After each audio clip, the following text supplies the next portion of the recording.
بسم اللہ الرحمن الرحیم۔ شروع اللہ کے نام سے جو بڑا مہربان نہایت رحم فرمانے والا ہے۔ السلام علیکم دوستو۔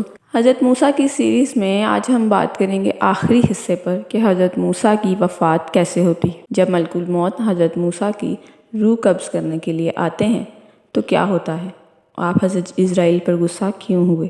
آئیے واقعے کی طرف چلتے ہیں۔ جب حضرت موسیٰ کی موت کا وقت قریب آیا تو ملک الموت یعنی موت کا فرشتہ حضرت موسیٰ کی طرف آئے۔ حضرت موسیٰ نے انہیں تھپڑ مار دیا۔ وہ واپس اللہ تعالیٰ کے پاس گئے اور عرض کی، اے اللہ، آپ نے مجھے اپنے ایک ایسے بندے کی طرف بھیجا ہے جو مرنا نہیں چاہتا۔ اللہ تعالیٰ نے فرمایا، دوبارہ ان کے پاس جاؤ اور ان سے کہو کہ کسی بیل کی پشت پر ہاتھ رکھیں، اس ہاتھ کے نیچے جتنے بال آئیں گے اتنے سال مزید عمر مل جائے گی۔ ملک الموت نے اللہ کا پیغام آپ تک پہنچایا تو آپ نے عرض کیا، اے میرے رب، اس کے بعد کیا ہوگا؟ اللہ نے فرمایا، پھر موت آ جائے گی۔